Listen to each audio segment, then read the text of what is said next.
Hello बच्चों, क्या हालचाल, कैसे हैं आप लोग सब। मुझे पता है कि मैंने ये बोला था कि आपके इम्पोर्टेंट टॉपिक्स का वीडियो मैं परसों डालूंगा।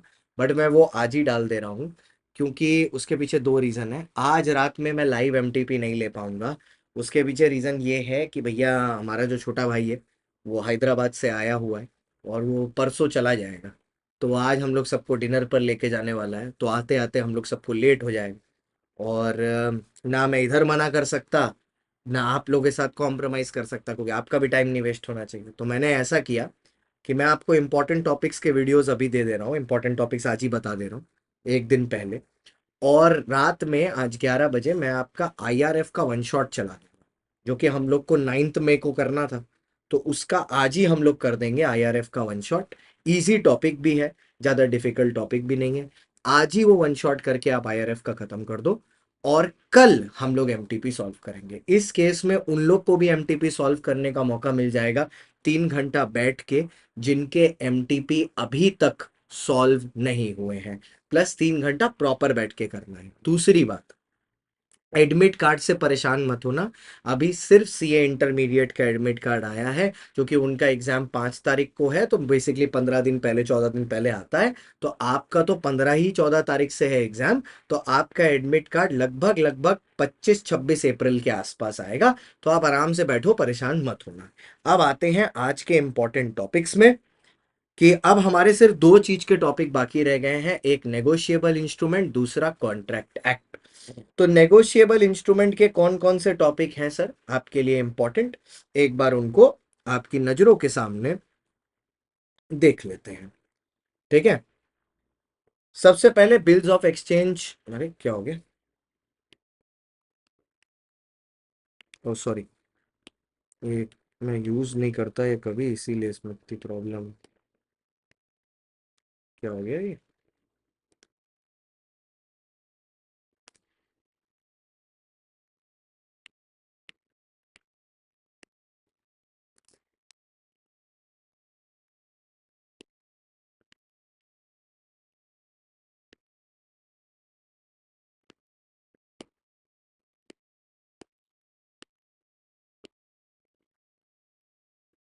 क्या हो गया, पेन क्यों नहीं चल रहा। अच्छा, नीचे जाके चलेगा, वाह क्या बात। ओके, तो भैया जो नेगोशिएबल इंस्ट्रूमेंट में जो आपके टॉपिक हैं वो है बिल्स ऑफ एक्सचेंज और उनके फीचर्स, कि भैया बिल ऑफ एक्सचेंज क्या होता है और उनके फीचर्स क्या होते हैं। फिर प्रोमिसरी नोट है, प्रोमिसरी नोट की डेफिनेशन और उनके फीचर। फिर डिफरेंस क्या है between bills of exchange and promissory note, difference between basis के साथ। फिर आया types of instrument, foreign instrument क्या है, इनकोहेट इंस्ट्रूमेंट क्या है और एम्बिगुअस इंस्ट्रूमेंट क्या है।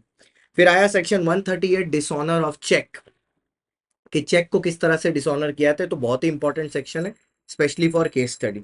इसमें बिल ऑफ एक्सचेंज और फ्यूचर डायरेक्ट क्वेश्चन के लिए इंपॉर्टेंट है, promissory notes direct question, difference between direct question, types of instrument, case study. और 138 डिसऑनर वाला भी मेरे को लगता है केस स्टडी।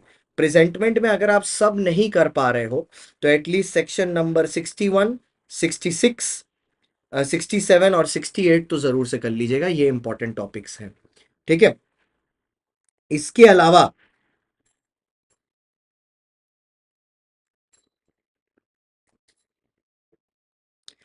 अलावा आपका जब rules for compensation section 117, that is one of the important topics. ये जो कंपेंसेशन रूल्स हैं इनके ऊपर इंडिविजुअली मेरे को लगता है कि केस बन सकता है, चांसेस तो रहते हैं। बट उतना, मतलब मेरे को डायरेक्ट क्वेश्चन के ज्यादा चांसेस लगते हैं। अब जब कॉन्ट्रैक्ट को आया है तो कॉन्ट्रैक्ट को मैंने यूनिट वाइज लिखा हुआ है। जैसे सबसे ऊपर revocation of offer and acceptance, फिर इनविटेशन टू ऑफर, फिर communication of offer and acceptance, उसके बाद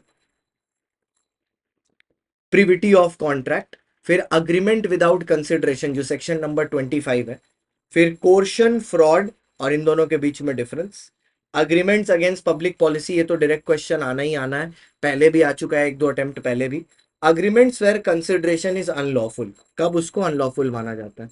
फिर इम्पॉसिबिलिटी ऑफ परफॉर्मेंस, जिसमें joint promisors, time essential element section 55, appropriation of payments, कि पैसा कैसे बांटा जाता है। ठीक है, 59, 60, 61 ये बहुत ज्यादा जरूरी। उसके बाद सूट फॉर क्वांटम मेरिट, इसका तो डेफिनेशन ही बच्चों लोग को प्रॉब्लम देता है, डेफिनेशन और फीचर्स, ये ध्यान से करिएगा। फिर स्पेशल डैमेजेस की केस स्टडी, फिर कंटिंजेंट कॉन्ट्रैक्ट के rules section 31, 32, 33, 34, 35, rights of indemnity holder, ठीक है। फिर बेली की ड्यूटी, बेलर की ड्यूटी, टर्मिनेशन ऑफ बेलमेंट और थर्ड पार्टी रॉन्ग डूअर, ये थर्ड पार्टी रॉन्ग डूअर से मेरे को लगता है एक केस स्टडी बनना चाहिए। उसके बाद टाइप्स ऑफ गारंटी, यहाँ पर एक स्पेशल गारंटी आती है, आपको पता होगा एक स्पेशल गारंटी है और दूसरा मतलब एक स्पेसिफिक गारंटी है और एक कंटिन्यूइंग गारंटी।